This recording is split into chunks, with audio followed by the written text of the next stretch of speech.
Yes, yes, yes. Palantir. Very, very, very, very, very interesting day today. Extremely, extremely interesting day.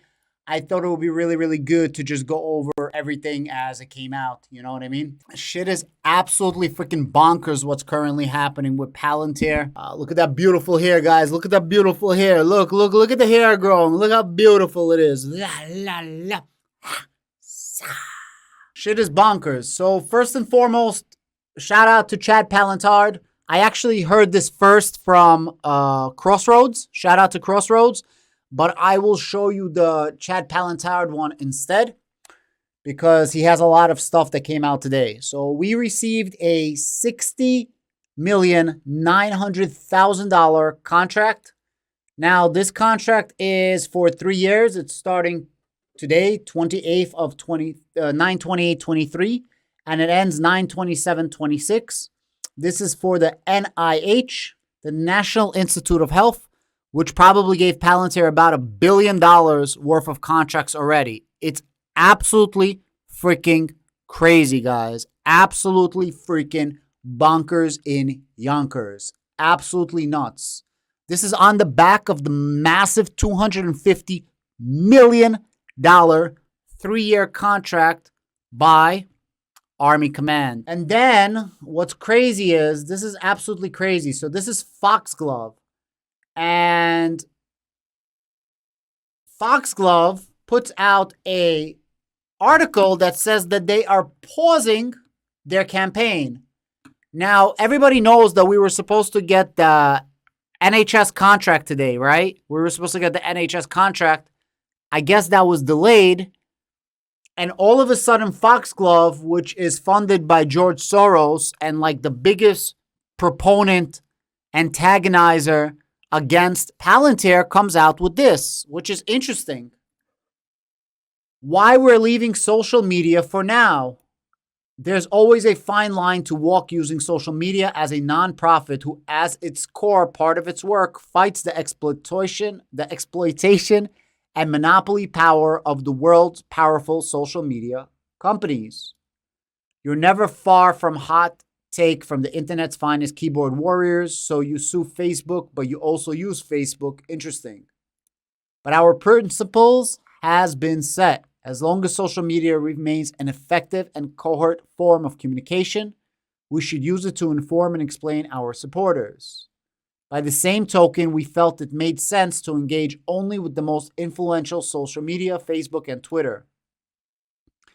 We have now made the decision that the services offered by these social media platforms are so degraded, it is no longer an efficient use of our limited resources to engage with them. Isn't it interesting that they quit social media the same day that the NHS picks somebody who's going to get this federated data platform contract? It's a coincidence. Let's keep going. We don't do this lightly, but Foxglove has a responsibility to our amazing supporters and funders to spend every penny soundly in a way that we can measure its worth. We don't think that's the case now. I honestly think that this has to do with Palantir getting the NHS contract, and they no longer wanted to spend resources where, it doesn't do any good. This is not a blanket statement that Foxglove shall never tweet again. For our first 4 years, we have enjoyed using social media to talk to supporters and friends and occasionally foes. By the way, they were supposed to have a debate with Lewis Mosley, who's the head of Palantir UK and I think Palantir Europe, and it never happened. It's very, very interesting to see what's happening here. Should a time come on social media seems worth engaging, blah, blah, blah. For now, we're calling time on Foxglove's social media channels. Interesting, right? Very, very interesting. And of course, you got all the Palantir heads. Why is George Soros and his son not funding you anymore? Shout out to Palantir's Palantir. By the way, follow this guy. He's in charge of the Palantir Discord. His name is Adam as well. He's even more handsome than me. Follow him. Edward, shout out to Edward. Always has really, really good stuff at Palantir Hotline. Bye, you won't be missed. You only existed as a hit piece to misinform the UK public at large. Of course, Arnie needs no introduction. At Arnie_Trezzi. Crying for Palantir to get the NHS deal. Of course, Ether Squared, he's a legend. Finding all of the Palantir links before the main street media even knows about it. At Ether_Square. Today is a good day to remember this. Chad Palantir, another one. I'm going to be using his Twitter page like crazy. Make sure you follow this guy at Palantir Chad. And I mean, Palantrillion, of course, he was one of the OG Palantir channels. I follow him. He doesn't follow me for some reason. Go figure. Stop wasting your time. This guy is a Palantir head. Of course, this guy, I think he has like 100,000 Palantir shares. This guy has, as per him, 200,000 Palantir shares. I will miss you, so on and so forth, and a bunch of other people. So very, very interesting to see what's happening here. Now, I wanted to show you something very, very interesting. Besides for a massive 150 million buy, somebody bought 9,817,000 shares of Palantir. Guys, somebody bought almost $200 million worth of Palantir. That's absolutely absurd. It's bonkers, guys. Shout out to them. The institution is called CSMEX. They are extremely bullish on Palantir. Now, this is very interesting. Shout out to Chad, by the way. So he found this. So this is basically, it's crazy. So everybody is messaging this Amanda Pritchard.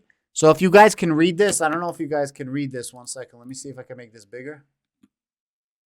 So if you guys check out at Amanda Pritchard, all of the messages are the same thing. Hi, the government's plan for an NHS federated data platform likely to run by Palantir is damaging trust between patients. Please take action. Hi, Amanda. The government's plan for NHS federated data platform likely to be run by Palantir is damaging. And the messages keep going, right? So you guys can see them. They're literally all the same messages. And if you notice, not a single person's name has a blue checklist. Not a single person's name has a blue checklist. Why doesn't a single person's name has a blue checklist? Because they're all bots. That's why. And they're literally the same exact message over and over and over again. So now, it seems like Palantir is the winner of the NHS contract. It seems like Foxglove is giving up because they lost the battle. And it seems like there is now a battle of bots on Twitter to change public opinion.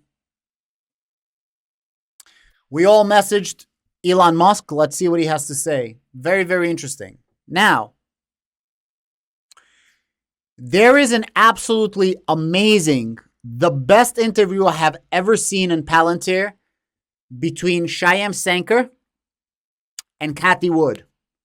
I don't want to bore you because that's like an entire hour podcast. I don't know if you guys want to watch it or not together, but it's the best interview I have ever seen for Palantir, where Shyam Sankar explains AIP, Shyam Sankar explains LLMs, Shyam Sankar explains. He did a great job explaining Palantir, and you could see Cathie Wood literally super duper excited on Palantir after Shyam Sankar is explaining that. You guys should definitely 100% watch this. 100%. Don't miss that podcast.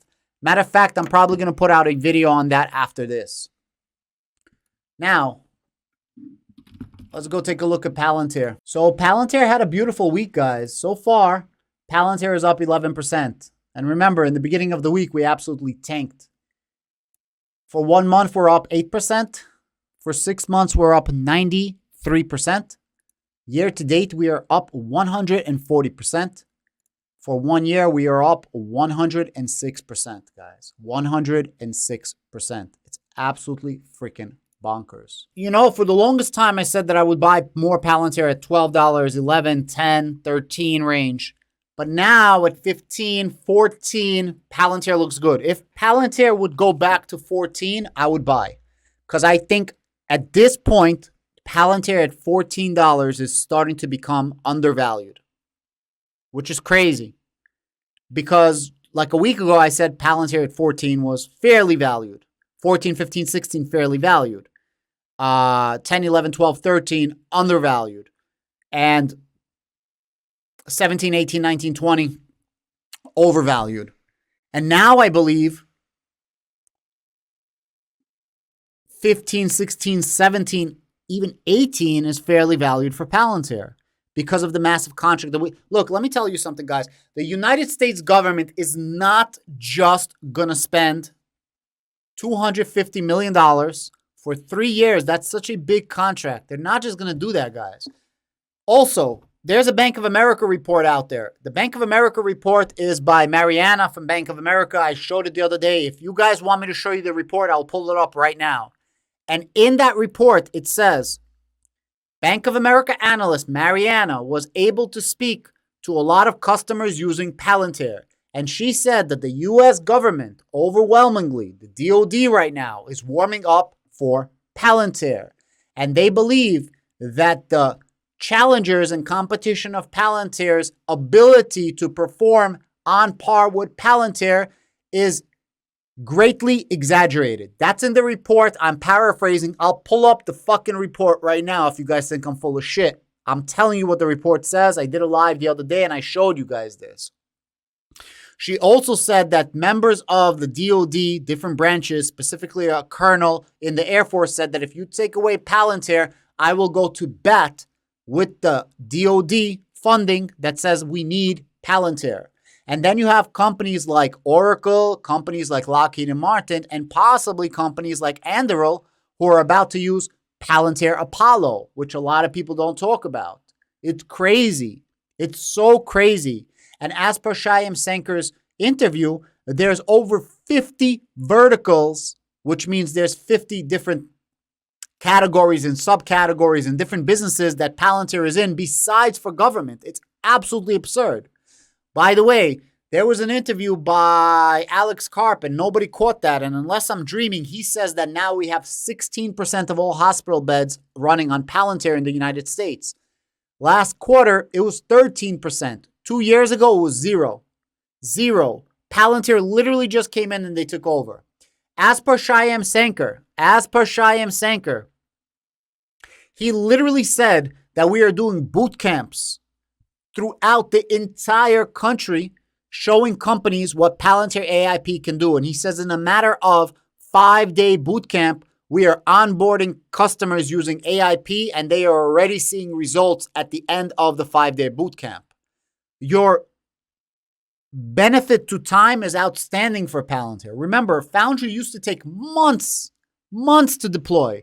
Months became a month became 4 weeks, 3 weeks, 2 weeks, days. Guys, we are getting faster, quicker, more agile, and being able to offer a lot more value. So anybody that thinks that Palantir has no value, I want to ask you this. Do you think the U.S. government is going to give Palantir $250 million to research artificial intelligence and machine learning over the course of 3 years if they are an AI imposter? The answer is obviously no. And it's not just one contract. They're winning contracts left and right with the government. The government sector is going to grow. I've been saying this. I've been getting a lot of flack from people when I say that the U.S. government sector and international government sector is going to grow like wildfire. People are concentrating on commercial, which is fantastic. I am too. But don't forget about government spending. The government spending for artificial intelligence is less than, for software is less than the amount of revenue Palantir brings in for the year. They spent under $2 billion specifically for software. So the DoD defense budget is $843 billion, but they're only spending $2 billion on software. Imagine they spent $3 billion, $4 billion, $5 billion. Think about that. We're talking about 2, 3, 4, 5% of their budget. And Palantir is going to get a lion's share. So when they increase their spending for software, a lot of it is going to Palantir. So $16 is tough, man. I would do it maybe. Thank you very much. and have a great evening.